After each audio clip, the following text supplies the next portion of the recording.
네, 우리 옆 사람이랑 한번 인사하겠습니다. 한번 바라보시고요. 네, 저를 보는 시간이 아닙니다. 옆 사람을 바라보는 시간입니다. 바라보시고요. 내가 할 수 있는 가장 아름다운 언어로 축복합시다. 시작. 네, 네, 좋습니다. 잘생겼어요. 제가 들었습니다. 잘생기셔서 제가 들었고. 네, 간만에 우예배 설교에서 뵙습니다. 네, 오랜만에 중앙 진출을 한 기분이 조금 드는 것 같습니다. 지하에 박혀 있다가 올라오니까 우리 또 권사님과 집사님들 찬양팀이 또 생기셨네요.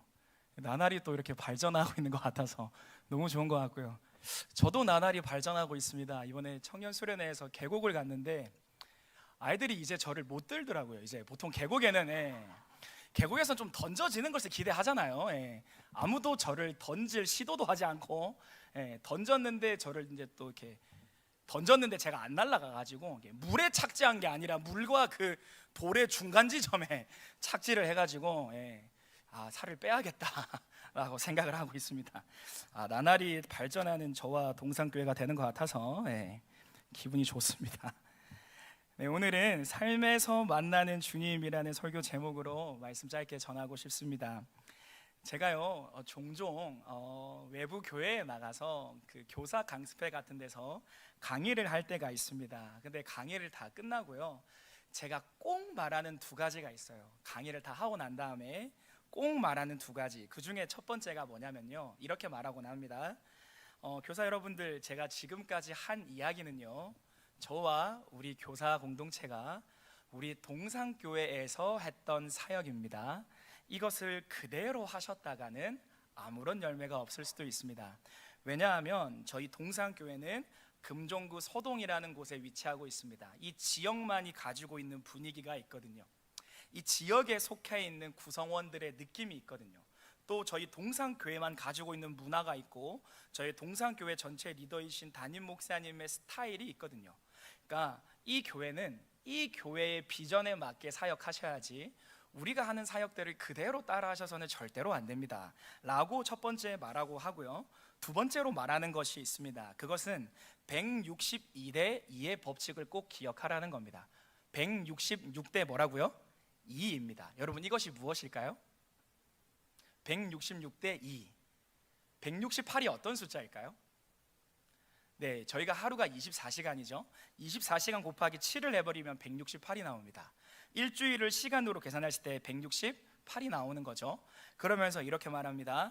교회에서 기껏해야 아이들, 청년들 만나는 거 2시간입니다. 그런데 아이들이 몸담고 있는 것은 166시간을 세상에서 몸담고 있습니다. 교사분들, 이 166시간을 그대로 방치하셔서는 안 됩니다 라고 제가 종종 말하곤 합니다. 정말로 그렇거든요. 아이들이, 정말 청년들이 피부로 와닿는 것은 166시간을 함께 뒹굴고 하는 그들의 현실이지, 여기에 2시간 갖고 승부를 보겠다, 이거 안 됩니다 라고 말하곤 하거든요. 그래서 제가 저희 중고등부 교사들을 앉혀놓고 종종 따끔한 얘기를 한 번씩 하고 나는데 그 얘기가 이렇습니다. 우리 교사님들 너무 고생하는 거 압니다. 각자 섬길 거 섬기면서 현실 사면서 아이들 섬기는 거, 청년들 섬기는 거 다 압니다. 근데 제가 한 가지 부탁할 게 있습니다. 주일날만 반가운 척하는, 그러니까 일주일 동안 그들의 삶에 관심이 없다가 주일날만 뭔가 반겨주는 역할을 하는 그러한 교사는 되지 맙시다. 우리가 그렇게는 하지 맙시다 라는 말을 제가 종종 하곤 합니다. 우리의 166시간 그들의 일상에 우리가 조금 침투합시다 라고 이렇게 말을 하거든요. 여러분, 교회에서 하나님 말씀을 듣고 기독교 세계관도, 교회의 문화도 배우는 것 너무나도 중요하지만 정말 하나님을 믿는다는 것은 무엇을 말하는 걸까요? 내가 속해 있는 166시간, 거기에서 하나님을 믿는 것이 드러나지 않습니까? 거기에 뿌리를 내리는 것이 정말 신앙생활이니까 우리 정말 아이들을 삶에서 만납시다 라는 얘기를 제가 종종 하곤 합니다. 그러면서 삶이 곧 하나님을 믿는 신앙이기 때문입니다. 여러분, 저에 대해서 얼마나 많이 아십니까? 저에 대해서 가장 많이 아는 두 분이 여기 앉아 있습니다. 누구일까요? 담임 목사님과 사모님은 저에 대해서 굉장히 많이 알죠. 여러분, 저에 대해서 알고 싶다면요, 제가 이렇게 강단에서 설교하는 걸 보고 판단하시면 안 됩니다. 저희 집에 오셔가지고 한 일주일 동안 함께 지내시면 저에 대해서 굉장히 제가 아빠한테 진짜 함부로 말하네, 제가 엄마를 굉장히 많이 무시하네, 제가 생각보다 정신없이 사네, 이런 것들을 많이 알 수 있을 거예요. 왜냐하면요, 여러분, 가족한테는 연기할 이유가 없어요. 가족한테는 절대 안 숨겨집니다. 그래서 그 사람이 자녀를 어떻게 대하는가, 그 사람이 남편과 아내를 어떻게 대하는가가 곧 그 사람의 신앙의 실력입니다. 가족 앞에서는 연기할 필요가 없거든요. 여러분, 하나님은 우리를 교회에서도 만나 주시지만 어디에서 더 만나기를 원하실까요? 일상에서요. 삶에서 만나기를 너무나도 원하시는 분이 우리의 하나님이시죠. 이것을 성경에서는 두 글자로 말합니다. 디귿 히읗입니다. 아무도 없으십니까? 네, 제가 청년의 분위기에 익숙해져 있다가 간만에 조금 거절감을 조금 느끼는데요. 네, 동행이라고 합니다. 한번 따라해볼까요? 동행. 삶에서 하나님을 만나가는 것을 동행이라고 해요. 교회에 나오셨을 때 여러분, 저 문을 나가시기 전에 하나님을 만나고 나가셔야 되죠. 예배에 참석했는데 하나님을 만나지 못했다 만큼 비참한 일이 있을까요? 오늘 나에게 말씀하시는 하나님의 음성을 내가 간직하지 못한 채 다시 문을 나가는 것만큼 우리에게 슬픈 일이 있을까요? 교회에 나온 이상 하나님을 만나고 돌아가셔야죠. 하지만요, 저 문을 나가서도 많이 만나셔야 됩니다. 왜냐하면요, 하나님은 원하시는 것은 일상에서의 동행, 그것이 바로 삶의 예배이기 때문이죠. 오늘 삶의 예배를 가지고 두 가지를 잠깐 살펴보려고 합니다. 여러분, 1절과 2절을 다시 한 번 더 읽어보도록 하겠습니다. 1절과 2절, 제가 1절을 읽고 2절은 다 같이 읽겠습니다. 하나님이 이 모든 말씀으로 일러 가라사대 나는 너희를 애굽 땅 종되었던 집에서 인도하여 낸 너의 하나님 여호와로다. 첫 번째입니다. 하나님은요, 우리가요 익숙한 것이 아니라 하나님의 말씀으로 살아내기를 원하시는 분이라는 것입니다. 다시 한 번 더요. 하나님은 원하십니다. 뭘 원하십니까? 우리가 말씀으로 살아내기를요. 뭐가 아니라요? 우리에게 익숙한 것이 아니라요. 여러분, 더울 때는 뭐를 작동시키나요? 에어컨을 작동시킵니다. 추울 때는요, 열선 및 히터를 작동시킵니다. 그런데 여러분, 매 순간의 선택마다 혹은 인생의 결정적인 순간순간마다 여러분은 무엇을 작동시키십니까? 여러분의 삶에서 중요한 고비마다, 선택마다, 순간순간마다, 분마다, 초마다 여러분은 무엇을 작동시키세요? 여러분은 자녀 교육할 때 어떠한 가치관을 작동시키십니까? 부부관계에서, 내 재정을 분배하는 것에 있어서, 시간관리, 교회를 섬기는 것에 있어서, 내가 말하는 부분에 있어서 여러분은 무엇을 작동시키고 계세요? 여러분, 하나님은 뭘 원하시는 거예요? 하나님은 우리는 매 시간 매 순간마다 하나님의 말씀이 작동되기를 원하시는 분인 줄로 믿습니다. 여러분, 오늘 본문에서도 그것이 나오죠. 오늘 본문은 하나님이요 이스라엘 백성에게 십계명을 주시는 장면입니다. 십계명을 주시기 전에 하나님이 자기를 이렇게 소개하고 있어요. 2절에서 이렇게 말합니다. 나 여호와는 너를 애굽 땅, 그것이 어디냐? 종되었던 집에서 인도하여 낸 너의 하나님 여호와로다. 하나님을 자기 소개하면서 뭐라고 말하고 있어요? 나는 너의 하나님이다 라고 말하고 있어요. 내가 여호와인데 나는 너의 하나님이야, 나는 너희의 하나님이야 라고 말하고 있습니다. 근데 하나님이 이렇게 말씀하실 동안 이스라엘 백성을 뭘 하고 있었냐? 하나님이 하나님의 말씀인 십계명을 새기실 동안 이스라엘 백성은 뭘 하고 있었을까요? 그들은 저 아래에서 금송아지를 만들고 있었습니다. 왜 그랬을까요? 모세라는 사람이 어느 날 와서 이집트에 와서 사람들을 다 불러 모았죠. 너희가 기도하던 여호와 하나님이 너희의 기도를 들었다. 너희의 기도가 하나님께 상달되었다. 하나님이 너희를 부르신다. 이제 우리가 여호와 앞에 예배하러 갈 것이다. 우리는 선택받았다. 그분이 우리를 책임지신다. 그러니까 이스라엘 백성들이 처음에는 믿지 못했어요. 그런데요, 10가지 재앙을 보면서 하는 마음이 생겼습니다. 이집트인들이 섬기던 나일강도 피로 변했어요. 이집트인들이 섬기던 개구리 신도 맥을 못 쳤어요. 이집트인들이 섬기던 태양도 빛을 잃어버렸습니다. 정말 우리를 부르신 하나님이 정말 대단하신 분일까? 하고 마음의 문이 열리기를 시작했습니다. 그러다가 파라오가 결국 항복을 하고 자기들을 다 내보냈습니다. 그때 바로 만난 것이 홍해죠. 근데 하나님은 어떻게 하셨죠? 홍해를 반으로 갈라버리셨어요. 정말 갈라진 바다를 그들은 건너갔습니다. 쌓여있는 바다 장벽을 보고 그들은 무엇을 느꼈을까요? 그들이 배고플 때 만나와 메추라기를 보내주셨죠. 그들이 물을 마셨을 때 물이 너무 썼어요. 그런데 그 쓴물을 단물로 바꾸어 내신 분이 그들을 부르신 하나님이셨어요. 그리고 그들은 그들에게 하나님을 가르쳐주고 인도해주고 있는 모세라는 아주 위대한 리더가 있었습니다. 그런데 이 리더인 모세가요 40일 동안 나타나지 않습니다. 하나님 앞에 올라갔는데요 모세의 소식이 들리지 않는 거예요. 아무리 기다려도 깜깜무소식이에요. 하루가 지나고 일주일이 지나고 2주가 지났는데 모세가 내려올 코빼기도 안 보입니다. 이스라엘 백성들이 눈을 들어 뒤를 바라보았을 때는 뭐가 있었죠? 광야와 사막이 있었습니다. 물통이 비어가고 있었을 수도 있습니다. 만나를 오늘 아침에 먹었지만 이 만나가 언제까지 내릴까 고민하고 있었을 수도 있죠. 그럴 때요 뭔가 우리 눈에 보이는 모세라도 있으면 좋은데 그 모세가 안 보이는 거예요. 모세가 안 보이는 거예요. 더더욱 그들이 섬기는 하나님이 안 보이는 거예요. 하늘을 들어서 눈을 들어서 하나님을 바라보던 시선이 땅을 향해 꽂히기 시작하는 순간입니다. 그때 이스라엘 백성들이 불안도가 굉장히 올라왔습니다. 굉장히 불안해지기 시작했고요 굉장히 두려워지기 시작했죠. 그러니까 그들이 득달같이 달아들러서 아론에게 요구합니다. 하나님을 보여달라. 모세가 보이지 않는다. 하나님을 보여달라. 그때 아론이 다 금을 가지고 와라 해가지고 만들었던 것이 무엇입니까? 금송아지입니다. 여러분 여기서 이러한 질문을 한번 해볼까요? 왜 금송아지일까요? 독수리도 아니고 사자도 아니고 왜 금송아지였을까? 이유는 하나입니다. 이스라엘 백성들이 이집트에서 보고 배운 게 뭐게요? 그때의 풍요와 다산의 신이 어떠한 모양을 하고 있었습니까? 송아지 모양을 하고 있었거든요. 그들에게 평안을 가져다 주었던 이집트인들이 섬기던 평안의 신이 곧 뭐였어요? 송아지였거든요. 그들은요 불안과 두려움, 아무것도 보이지 않는 막막함, 급속도로 올라오는 이러한 막막함 속에서 하나님에 대한 신뢰와 말씀이 작동한 것이 아니라요 그들이 익숙하게 보고 경험했던 자기의 어떤 익숙함이 올라오는 거예요. 그리고 그것을 하나님이라고 칭하는 거예요. 하나님은 뭐 하고 계신데요?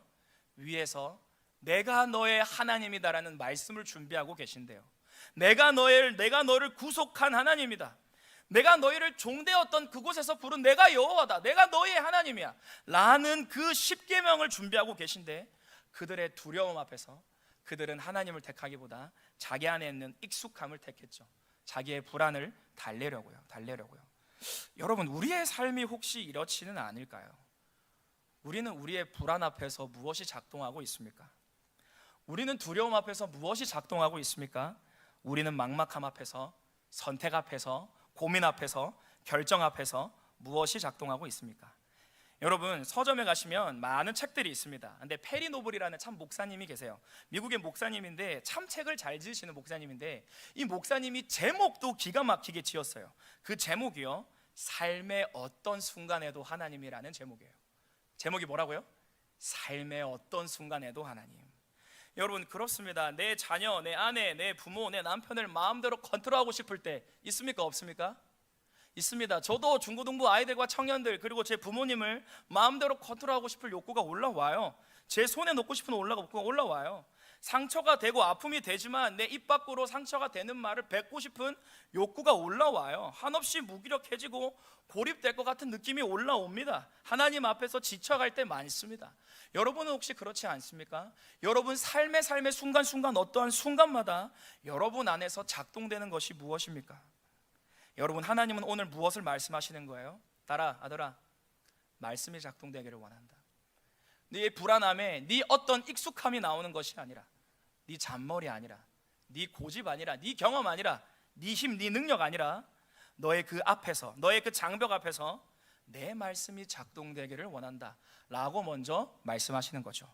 여러분이 하나님의 마음을 오늘 이 시간 받으시고 새롭게 결단하시는 시간 되었으면 좋겠습니다. 이게 바로 삶의 예배이기 때문입니다. 여러분 우리의 삶의 예배를 향한 하나님의 두 번째 마음은 무엇일까요? 한번 따라해 보실까요? 하나님은 우리가 삶의 예배를 훈련하기를 원하신다. 여러분 3절부터 10계명의 내용이 등장하거든요. 제가 3절을 읽어볼게요. 너는 나 외에는 다른 신들을 내게 있게 하지 말지니라. 4절입니다. 너를 위하여 새긴 우상을 만들지 말고 또 위로 하늘에 있는 것이나 아래로 땅에 있는 것이나 땅 아래 물 속에 있는 것에 아무 형상이 있는지 만들지 말며. 무슨 말이에요? 너의 욕구를 교묘하게 충족시키려고, 너의 어떤 욕망을 교묘하게 충족시키려고 눈에 보이는 그것으로 우상을 만들지 말라는 거죠. 여러분, 하나님은 아셨습니다.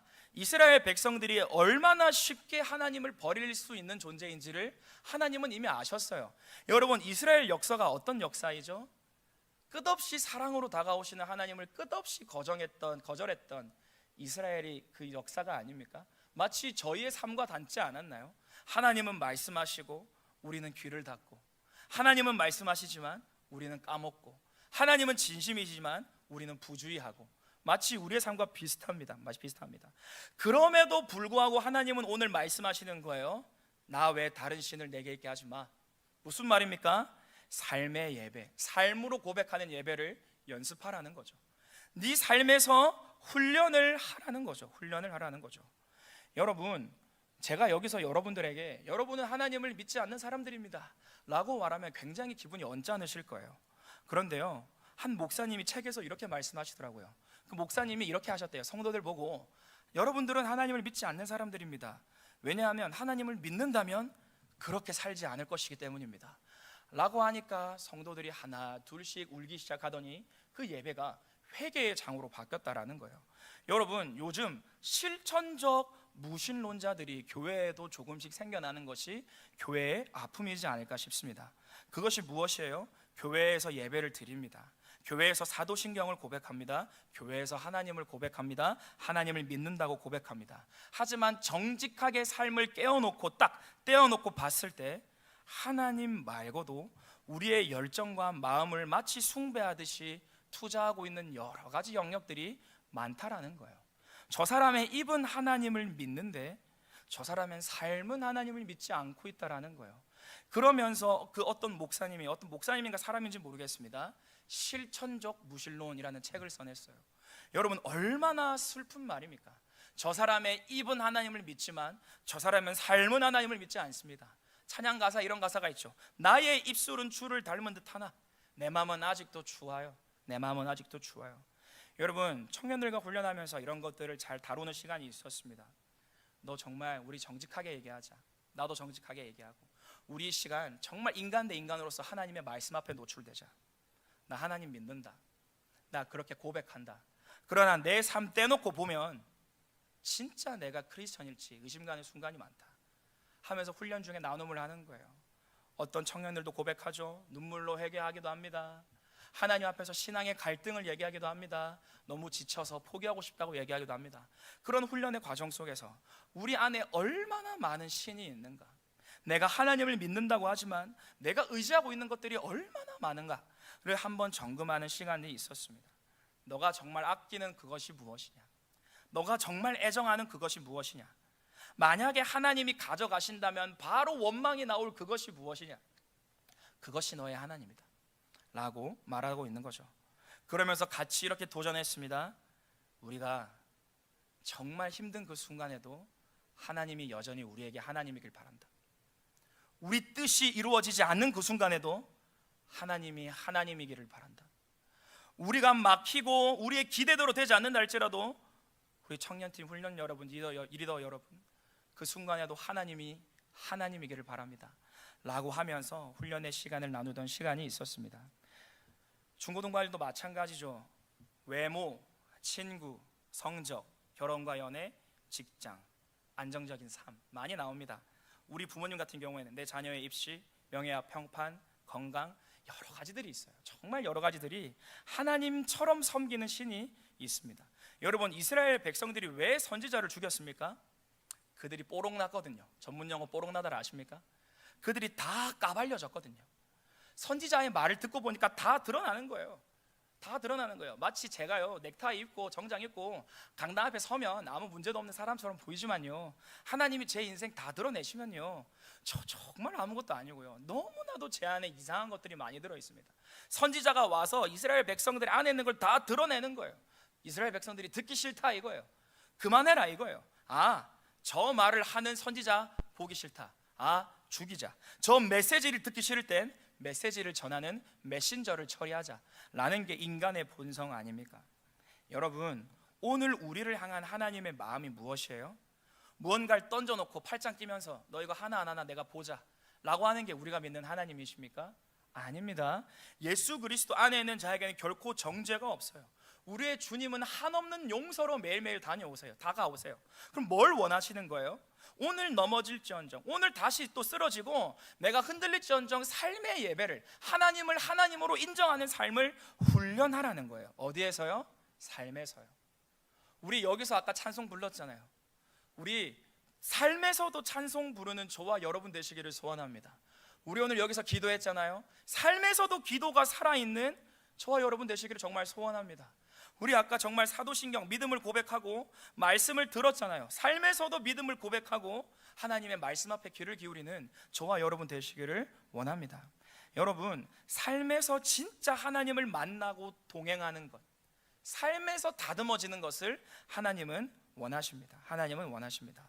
그렇습니다. 하나님은 여러분을 교회로 부르셔서 말씀을 듣게 하시고 삶으로 파송하십니다. 그리고 그 삶에서도 동행하시며 만나시겠다고 합니다. 마치요, 삶에서도 내가 너의 하나님 이겨야겠다, 나는 삶에서도 너의 하나님이다 라고 말씀하시는 것과 같죠. 여러분, 다윗과 사울의 결정적인 차이가 있습니다. 사울은요 바로 왕이 됐어요. 사울은요 기름 부음 받고요 바로 왕이 됐어요. 다윗은요 훈련받는 시간이 있었습니다. 그 아둘람 굴에서 상처받는 사람들 모아놓고 훈련받는 시간이 있었어요. 외롭고 지칠 때 하나님 앞에 엎드리는 거 훈련했습니다. 너무 두려울 때 주님께로 피하는 거 훈련했어요. 그 훈련을 몇 년 받고 나서 왕이 되었던 사람 다윗. 그런 거 없이 바로 왕이 되었던 사람 사울. 위기의 순간에 그 훈련의 결과들이 드러나기 시작합니다. 여러분, 삶의 예배가 뭐죠? 훈련입니다. 훈련. 오늘 삶의 예배를 훈련하지 않는 사람이 내일 어떻게 삶의 예배를 드릴 수 있겠습니까? 오늘 내 인생에 있어서 순간순간마다 하나님이 생각나지 않는 사람이 어떻게 미래의 하나님을 잘 믿을 수 있겠어요? 여러분, 오늘 삶의 예배를 어떻게 드리냐에 따라서 다윗과 같은 인생이 될 수도 있고요, 사울과 같은 인생이 될 수도 있는 거죠. 그리고 그 둘의 인생의 마지막은 너무나도 달랐습니다. 그래서 다윗이라는 이름은 많아도 내 자녀의 이름을 사울이라고 짓지는 않을 거예요. 다윗은 지어도. 여러분, 말씀을 맺고 싶습니다. 여러분, 오늘 주님이 무엇을 말씀하실까요? 첫 번째, 우리의 익숙함과 우리의 어떠함이 아니라 우리의 일상에서 하나님의 말씀이 작동되기를 바라시는 분이 우리 주님이신 줄 믿습니다. 그리고요, 그 믿음의 고백으로 말미암아 오늘 여기서 드린 예배가 삶에서도 이어지기를 원하는 분이 우리가 믿는 하나님인 줄 믿습니다. 여러분, 우리 주님요, 얼마나 말씀을 묵상하는 인생을 사셨으면 십자가에서 온 정신이 끊어지는 거기에서도 말씀이 나옵니다. 나의 하나님, 나의 하나님, 어찌하여 나를 버리셨나이까? 이거 어디예요? 시편 22편 1절이에요. 주님 기도하고 계신데 성경 말씀으로 기도하고 있는 거예요. 엘리 엘리 라마 사박다니. 여러분, 그 온갖 고통과 온갖 그 육체적, 영적, 신체적 고통을 당하는 그 순간에도 주님 입에서 튀어나온 것이 뭐예요? 말씀이었어요. 얼마나 말씀으로 함께 사셨으면 그렇겠습니까? 우리 주님 날마다 삶으로 하나님을 향한 사랑을 고백하신 분이에요. 십자가 앞두고 뭐라 고백하셨죠? 하나님 무섭습니다. 하지만 내 뜻이 아니라 하나님의 뜻이 이루어지기를 원합니다 라고 피가 땀이 핏방울이 될 때까지 기도하신 분이 우리 예수님이시죠. 그 예수님이 보여주셨던 생명력, 그 예수님이 소유하셨던 능력 있는 삶, 그 예수님이 보유하셨던 그 거룩의 능력, 하나님이 오늘 여러분과도 나누기를 원하십니다. 하나님이 오늘 여러분을 부르고 계십니다. 삶의 인생 가운데 말씀으로 살아낼 사람 누구냐? 삶에서 나와 동행할 사람이 누구냐? 오늘 하나님이 여러분을 부르고 계십니다. 이 하나님의 부름 앞에서 주여 제가 여기에 있습니다. 저는 세상에 속하지 않았습니다. 이 땅에 두 발을 붙이고 살지만 나의 정체성은 하나님을 믿는 하나님의 자녀, 하나님의 백성입니다. 나는 이 땅의 가치관으로 살아갈 수 없습니다. 하나님, 나는 이 땅의 가치관으로 살아낼 수 없습니다. 나는 주님을 더 사랑해야겠습니다. 하나님, 저는 하나님을 더 사랑해야겠습니다. 저는 하나님을 더 갈망해야겠습니다. 하나님, 제 인생 좀 더 예배하는 인생 돼야겠습니다 라고 하나님 앞에서 주님, 제가 여기에 있습니다 라고 결단하실 분들, 오늘 하나님이 여러분을 부르고 계십니다. 그 하나님 앞에서 하나님, 제가 여기에 있습니다 하며 그 하나님이 삶의 예배로 초청하시는 하나님의 음성을 듣고 오늘 일주일 삶에서 하나님을 사랑하시는 여러분 되시기를 소원합니다. 적용 하나 할까요? 삶의 예배가 무엇일까요? 옆 사람 한번 보러 보실까요? 이 사람 사랑하시면 됩니다. 네, 중고등부 청년에서도 이런 거 합니다. 삶의 예배 뭔데? 이러면서 옆에 봐! 입마 사랑하라는 거예요. 네 마음에 안 든다고 하지 말고 옆 사람 사랑해 주십시오. 아멘이 안 나오셔서 한번 더 하도록 하겠습니다.